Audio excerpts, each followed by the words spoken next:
Okay, we play a game of If You Only Knew. We just throw questions at you. Got it. What's the biggest risk you ever took? Stopping skating to pursue a new career, where I realized that I was done touring and done performing, something I probably could do for many more years, but that I wanted to experience life a little bit and figure out what big dream and goal I could accomplish next. I went down to Miami cold, 22 years old. No money to break into radio. It's a risk. Worked out. Worked out.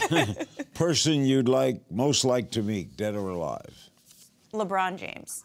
I have not met him, and I'm seriously obsessed. I love him. So one of these days. He is a great guy. Yeah. What keeps you up at night?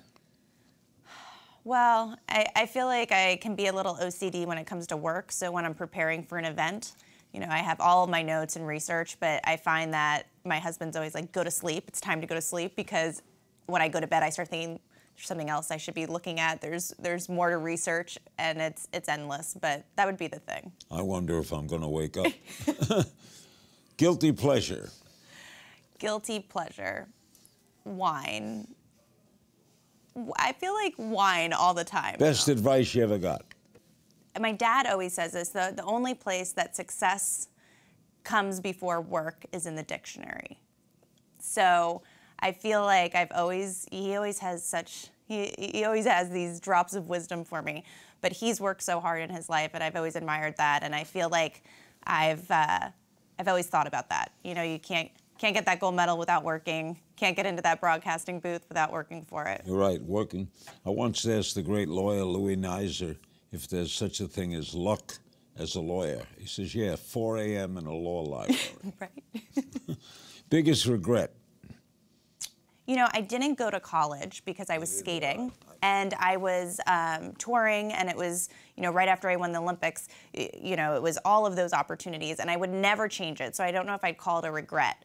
But there's some times that when I hear my friends talking about their college experiences and just how you transform as a person during those years, I get a little jealous that I didn't have that. Who was your celebrity crush as a kid?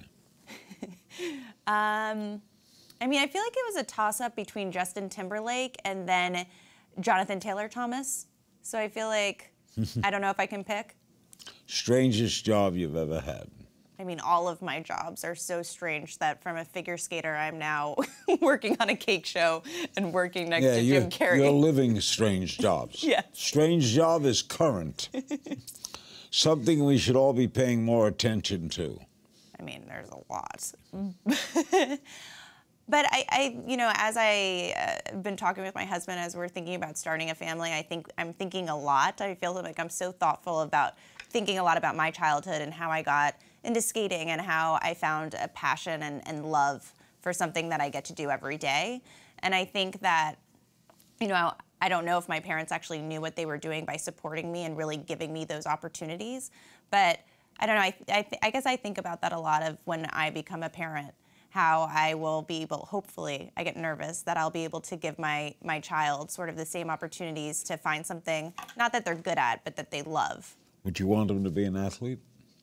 I always said no. I was like, I don't think that I want my kid to ever skate, but my husband laughs at me because all my little godchildren that I have, the minute that they're like 3 months old, I'm like, we've got to take them on the ice. We got to get them on the ice. So I have a feeling I'll put them on the ice. You want to have children soon?